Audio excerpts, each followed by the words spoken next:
Herbert West, Re-Animator by H.P. Lovecraft. Chapter 1. From the Dark.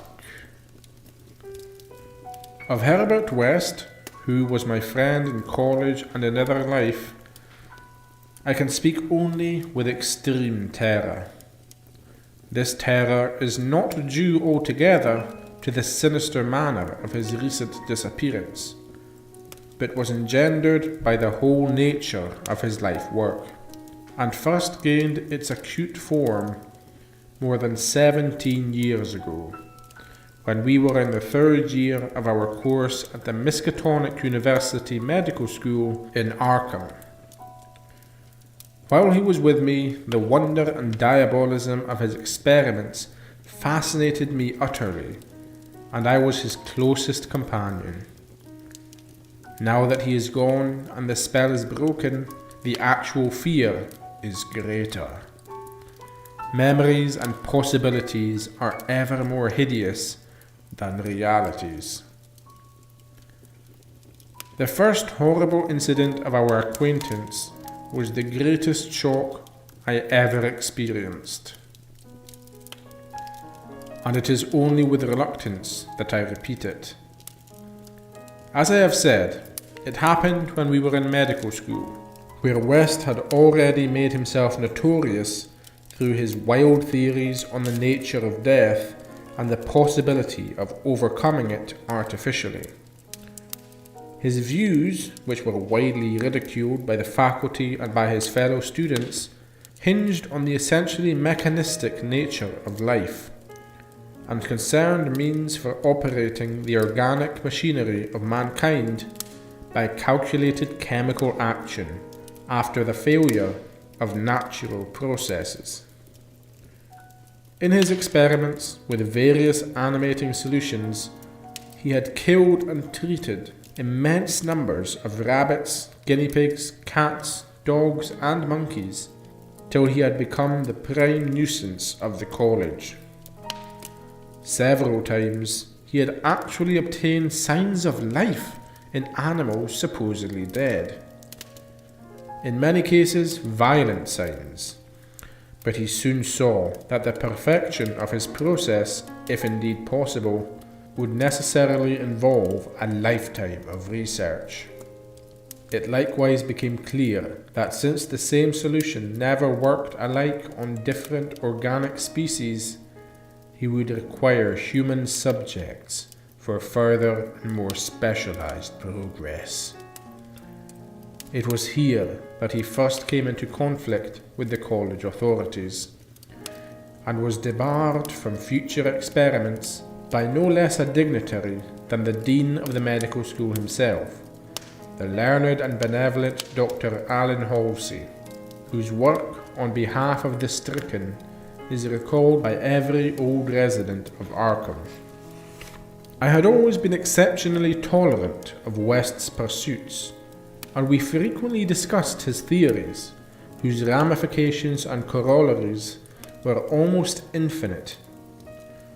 Holding with Haeckel that all life is a chemical and physical process, and that the so-called soul is a myth, my friend believed that artificial reanimation of the dead can depend only on the condition of the tissues, and that unless actual decomposition has set in, a corpse fully equipped with organs may, with suitable measures, be set going again, in the peculiar fashion known as life.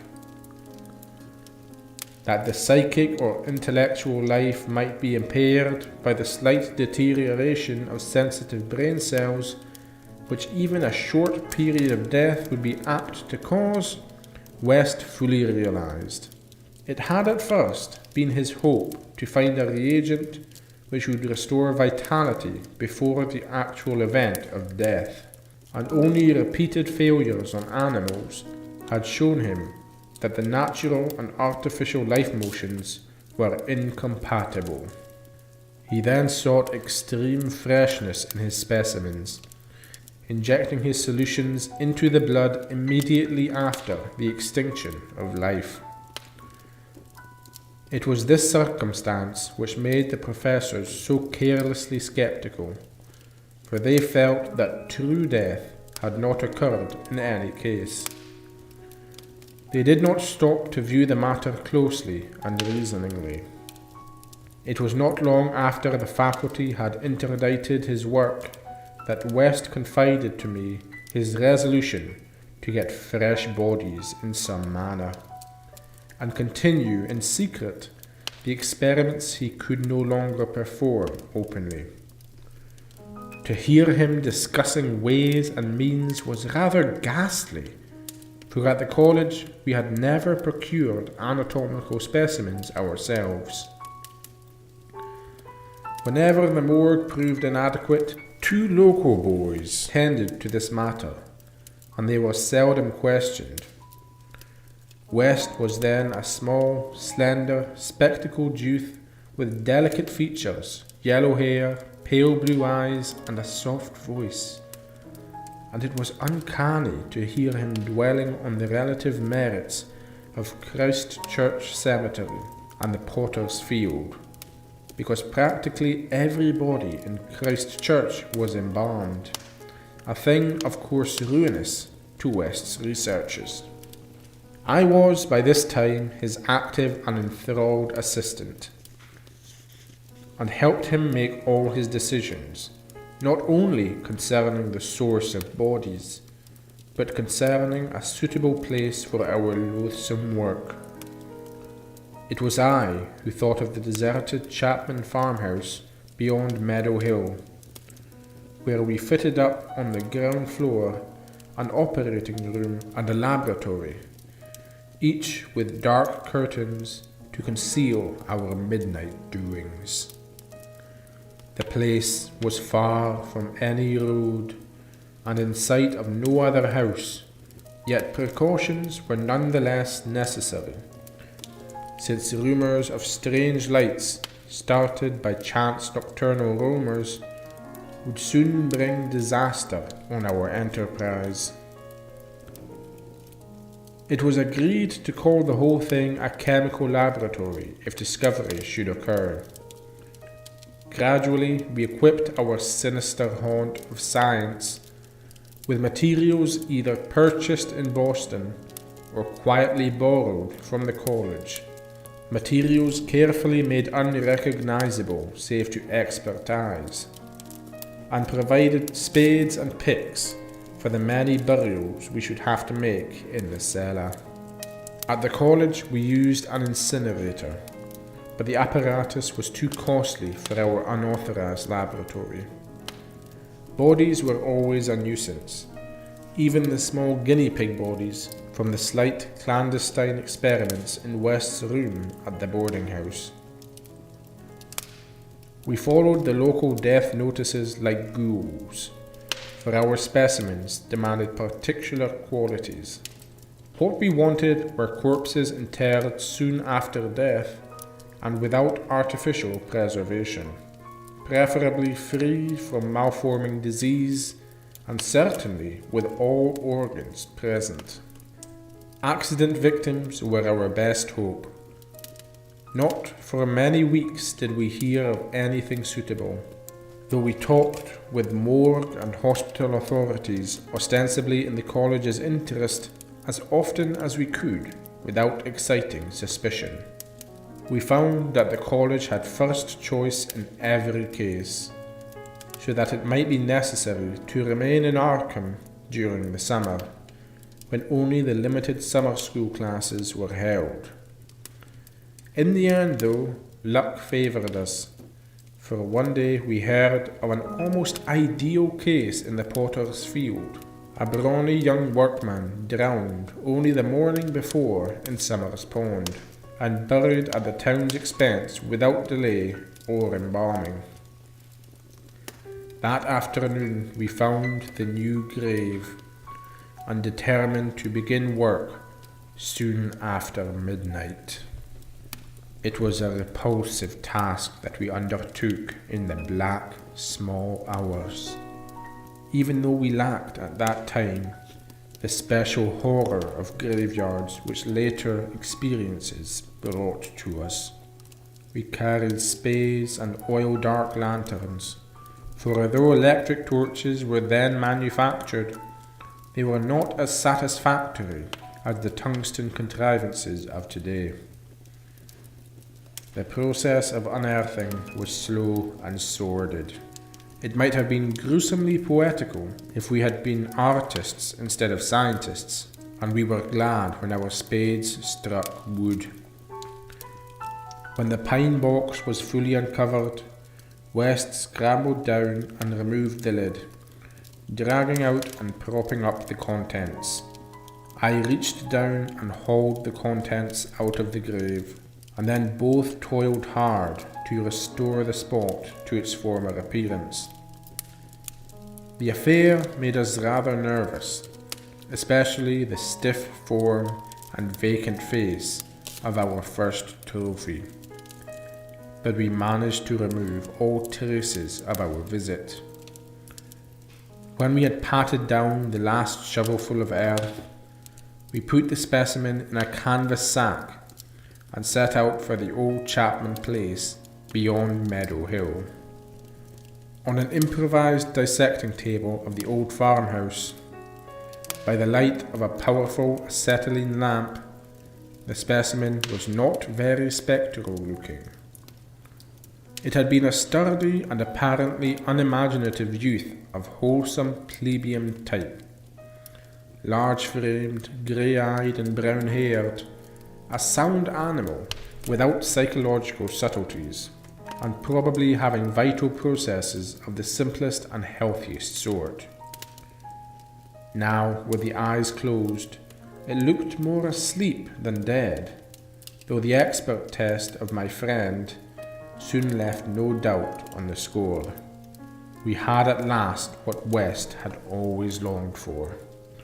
A real dead man of the ideal kind, ready for the solution prepared according to the most careful calculations and theories for human use. The tension on our part became very great. We knew that there was scarcely a chance for anything like complete success, and could not avoid hideous fears at possible grotesque results of partial animation. Especially were we apprehensive concerning the mind and pulses of the creature, since in the space following death, some of the more delicate cerebral cells might well have suffered deterioration. I myself still held some curious notions about the traditional soul of man, and felt an awe at the secrets that might be told by one returning from the dead. I wondered what sights this placid youth might have seen in inaccessible spheres, and what he could relate if fully restored to life. But my wonder was not overwhelming, since for the most part I shared the materialism of my friend. He was calmer than I, as he forced a large quantity of his fluid into a vein of the body's arm, immediately binding the incision securely. The waiting was gruesome, but West never faltered. Every now and then he applied his stethoscope to the specimen and bore the negative results philosophically. After about 3/4 of an hour without the least sign of life, he disappointedly pronounced the solution inadequate, but determined to make the most of his opportunity and try one change in the formula before disposing of his ghastly prize. We had that afternoon dug a grave in the cellar, and we would have to fill it by dawn. For although we had fixed a lock on the house, we wished to shun even the remotest risk of a ghoulish discovery. Besides, the body would not be even approximately fresh the next night. So, taking the solitary acetylene lamp into the adjacent laboratory, we left our silent guest on the slab in the dark, and bent every energy into the mixing of a new solution. The weighing and measuring supervised by West with an almost fanatical care. The awful event was very sudden and wholly unexpected. I was pouring something from one test tube to another, and West was busy over the alcohol blast lamp which had to answer for a Bunsen burger in this gasless edifice, when from the pitch-black room we had left there burst the most appalling and demoniac succession of cries that either of us had ever heard. Not more unutterable could have been the chaos of hellish sound if the pit itself had opened to release the agony of the damned. For in one inconceivable cacophony was centered all the supernal terror and unnatural despair of animate nature. Human it could not have been. It was not in man to make such sounds, and without a thought of our late employment or its possible discovery, both West and I jumped to the nearest window like stricken animals, overturning tubes, lamp, and retorts, and vaulting madly into the starred abyss of the rural night. I think we screamed ourselves as we stumbled frantically toward the town, though as we reached the outskirts we put on a semblance of restraint, just enough to seem like belated revellers staggering home from a debauch. We did not separate, but managed to get to West's room, where we whispered with the gas up until dawn. By then we had calmed ourselves a little with rational theories and plans for investigation. But that evening, 2 items in the paper, wholly unrelated, made it again impossible for us to sleep. The old deserted Chapman house had inexplicably burned to an amorphous heap of ashes. That we could understand because of the upset lamp. Also, an attempt had been made to disturb a new grave in the potter's field, as if by futile and spadeless clawing at the earth. That we could not understand, for we had patted down the mound very carefully. And for 17 years after that, West would look frequently over his shoulder and complain of fancied footsteps behind him.